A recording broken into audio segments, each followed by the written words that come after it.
So this is your third video on revising the key points of why the USA got involved in Korea. And what we've got to do first of all is answer this question, is what was happening in Korea after the Second World War. And what we're looking to do is we're looking to do this task here, which is label the map of Korea to show exactly what happened to Korea after the Second World War and why the little situation on this peninsula in Southeast Asia is going to cause all kinds of trouble for America and many other countries around the world. So we're going back up to the top. So following the Second World War, Korea was divided at the 38th parallel. So you can see down here, this dividing line here, this is that division. And what happens next?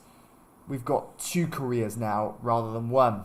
North Korea was ruled by a communist dictator, Kim Il-sung, whereas South Korea was ruled by an equally brutal, this time non-communist dictator, Syngman Rhee. He is a capitalist to some degree, but not really, because capitalism believes in democracy. So it is not democratic. Yes, they had elections, but let's face it, Syngman Rhee wasn't exactly big into free and fair democratic elections. A theme that plays, again and again in our story.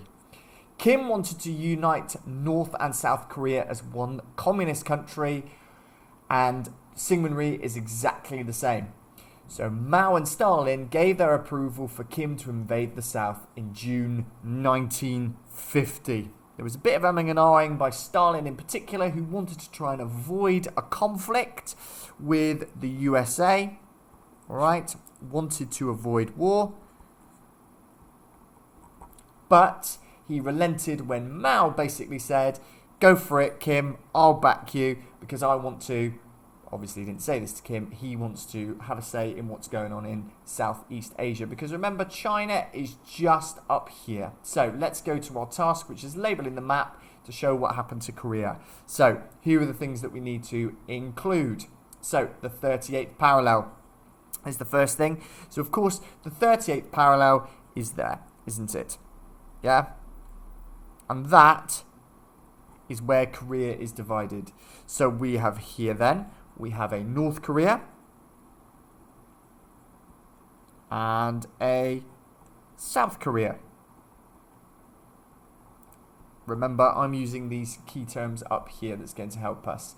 So Syngman Rhee is going to be the leader in the South, whereas Kim Il-sung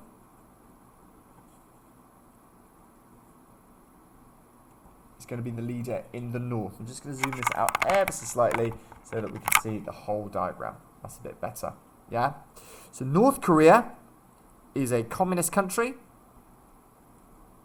whereas South Korea is a non-communist country.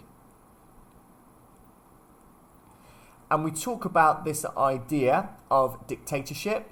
So where is the dictatorship important? Well, North Korea is a dictatorship, and crucially, South Korea is also a dictatorship as well.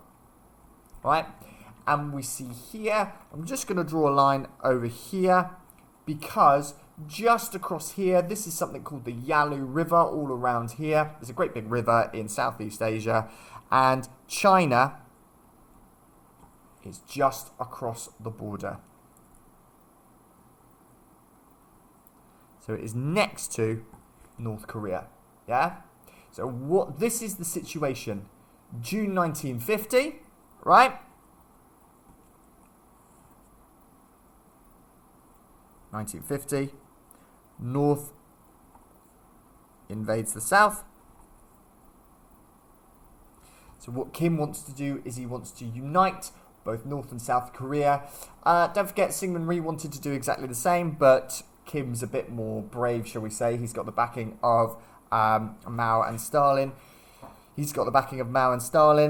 Whereas the USA, on the other hand, were a bit more reluctant to back Syngman Rhee in the South. So what happens is the USA gets involved to protect freedom.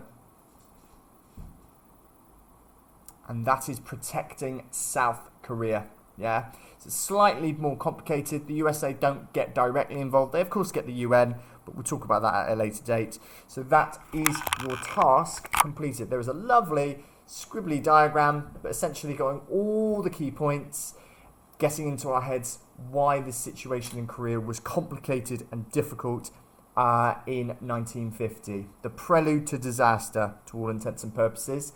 So that is your completed diagram, like so. So you should have a diagram in your booklets just like that. I bet it looks absolutely beautiful. So there finishes this little video, and we'll go on to the next topic in just a little bit. See you soon.